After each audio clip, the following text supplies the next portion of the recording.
Hello students, welcome back to Hindi mirror channel. सभी students का Hindi mirror पर फिर से स्वागत है।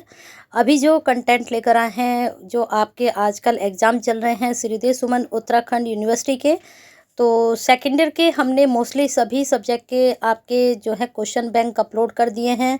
हमने आपको हिंदी का भी फर्स्ट सेकंड दोनों पेपर अपलोड कर दिए हैं। सोशलॉजी का शायद एक पेपर हुआ, लेकिन हिस्ट्री के भी अभी रह गए हैं, और पॉलिटिकल के आपके दोनों पेपर अपलोड हो चुके हैं।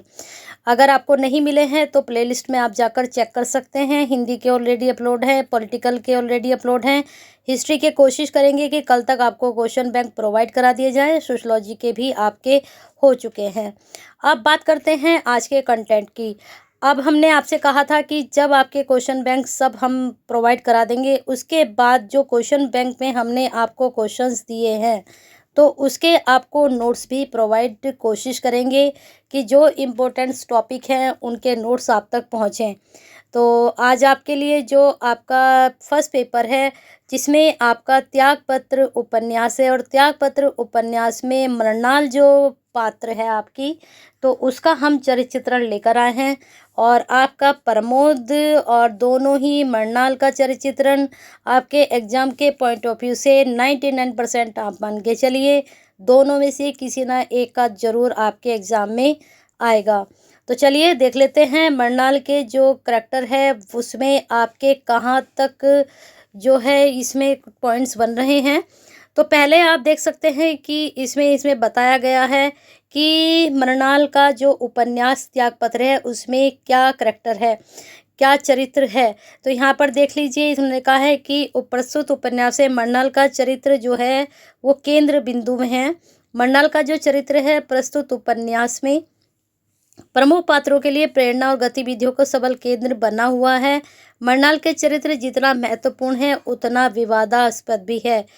अब ये डेफिनेशन आप करना चाहें तो कर लें, नहीं तो इसकी आपको कोई ज़रूरत नहीं है। हम सीधा चलते हैं मृणाल के परिचय पर। अब यहाँ देख सकते हैं मृणाल का जो परिचय है, प्रस्तुत उपन्यास से मृणाल की जीवन कथा ही मूल कथानक की आत्मा है। उपन्यासकार ने उसके चरित्र में कुछ ही शेड दर्शाए हैं, लेकिन वे मतलब शेड का मतलब कि उसके करैक्टर में इतनी जो है वैरायटी नहीं है, एक ही उसमें चलता है वो उसका जो करैक्टर है। लेकिन यहाँ पर उन्होंने कहा है कि लेकिन फिर भी उसमें सांकेतिक व्यंजक अपने आप में वह पूर्ण है। मृणाल में स्पष्टता है, पूर्णता की ओर बढ़ने की आकांक्षा है। वह वर्तमान युग की जो आधुनिक नारी है उसके हृदय में उभरने वाले नए क्षितिज को बनाती है। तो कहीं ना कहीं जो परंपरा चली आ रही थी, मृणाल उसको तोड़ती है और एक नए जो है प्रतिमान स्थापित वह करती है। अब मृणाल जो है तन तो पुरुष को दे देती है, भले ही करुणा से प्रेरित होकर, लेकिन जो उसका मन है उस पर कोई भी अधिकार नहीं कर पाता है। तो मृणाल के जीवन में बाहर कोयला भले ही दिखे, भीतर कालिख नहीं है, वहाँ सब उजला है। मृणाल ही स्पष्ट करने का जो साहस कर सकती है कि जिसको तन दिया उसने पैसा कैसे ले लिया जा सकता है, यह मेरी समझ में नहीं आता है। तो इसमें इस प्रकार उनके डायलॉग दिए गए हैं, लेकिन अभी पहले हम इसकी विशेषताएं देख लें, क्या क्या विशेषताएं हैं। पहला जो इसमें हम विशेषताएं देख रहे हैं, तो पहली विशेषता है अनुपम सुंदरी, चंचल एवं हंसमुख। मृणाल सौंदर्य की साक्षात प्रतिमा है। प्रमोद अपनी बुआ के अनुपम सौंदर्य पर प्रकाश डालता हुआ कहता है कि बुआ का तब का रूप सोचता हूँ तो दंग रह जाता हूँ। ऐसा रूप कब इसको विधाता देता है, जब देता है तब कदाचित उसकी कीमत भी वसूल करने के लिए मन ही मन नियत उसकी रहती है। पिताजी तो बुआ की मोहिनी मूरत पर रिझ रिझ जाते थे। मृणाल अद्वितीय सुंदरी होने के साथ साथ बचपन में चंचल और हंसमुख थी। एक दिन उसने अध्यापक के साथ की गई शैतानियों का वर्णन करते हुए प्रमोद से बताया था। कहा, प्रमोद वह न गणित के मास्टर हैं। शीला ने उसकी कुर्सी खींच दी। शीला बड़ी नटखट है, मास्टर की एक आंख तूने नहीं देखी प्रमोद।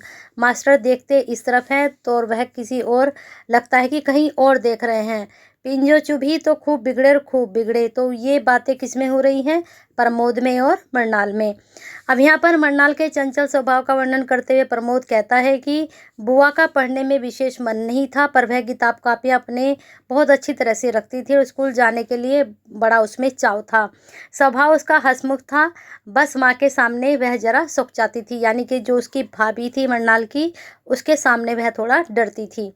अब आगे दूसरा पॉइंट है प्रमोद के प्रति आगाध स्नेह एवं स्नेह वंचिता नारी। जो उसका भतीजा था प्रमोद, उसके प्रति उसका बहुत ज़्यादा प्रेम था या लगाव था।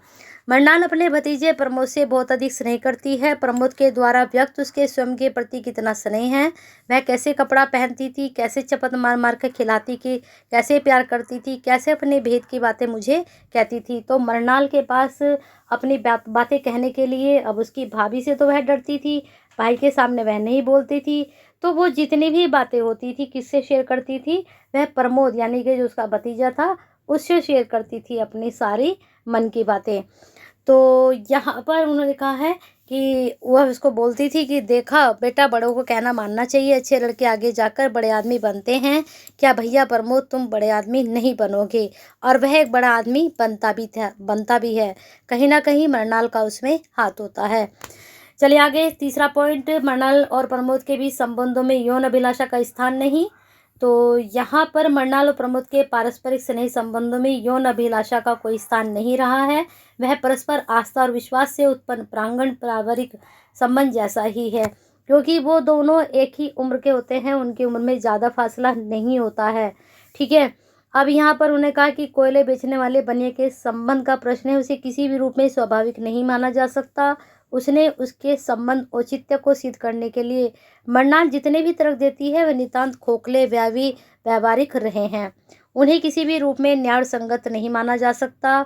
उन्हीं तर्कों ने मृणाल के चरित्र को असामान्य और स्वाभाविक रूप प्रदान कर दिया है।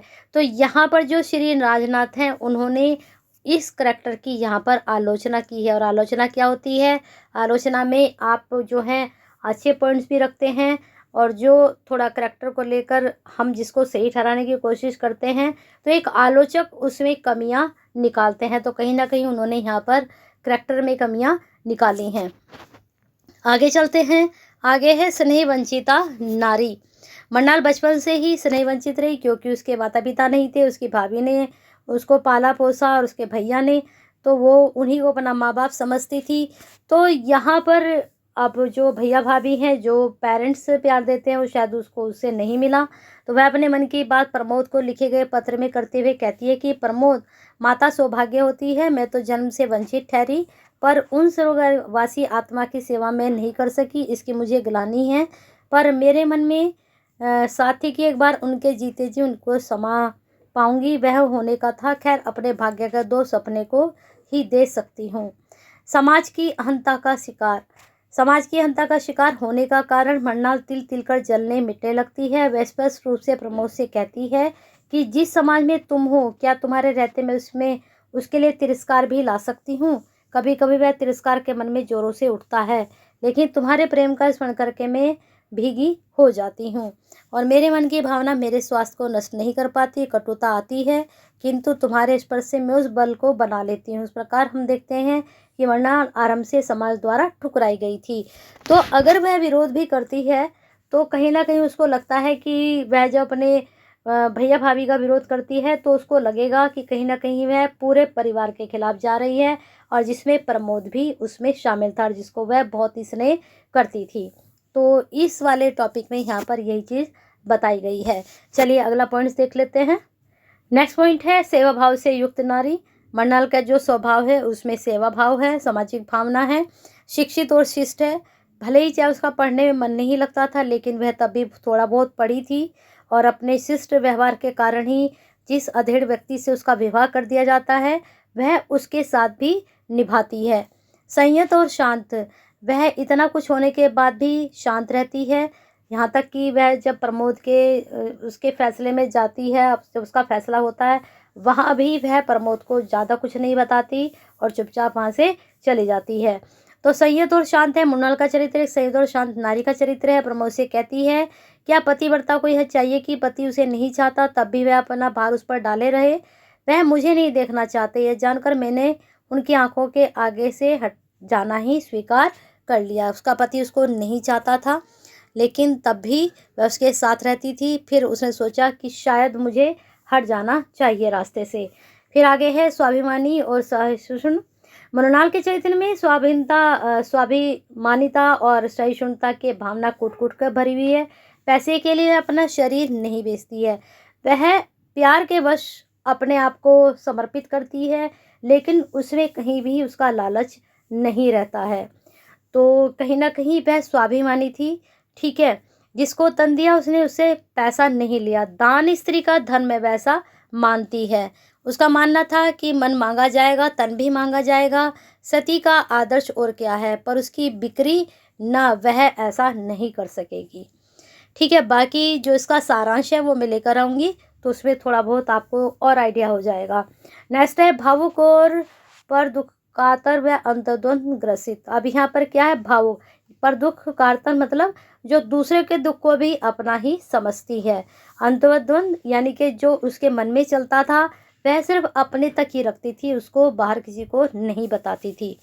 बचपन में प्रमोद से शेयर कर लेती थी, लेकिन जब वह बड़ा हो गया था तो उसके बाद उसने उससे भी शेयर करना बंद कर दिया था।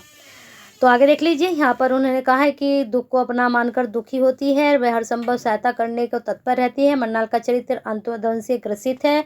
प्रमोद जब उससे गंदी कोठरी में मिलने जाता है तब उसे देखकर प्रसन्न होती है, परंतु अपने पास आने के लिए रोकती है, क्योंकि कहीं ना कहीं उसको बहुत सारी बीमारियां लग गई थी और वो चाहती थी कि अगर प्रमोद उसके पास आएगा, तो वह नहीं चाहती थी कि प्रमोद उसके पास आए। अगर वह आएगा तो उसको भी, वह भी उन बीमारियों से पीड़ित हो सकता है।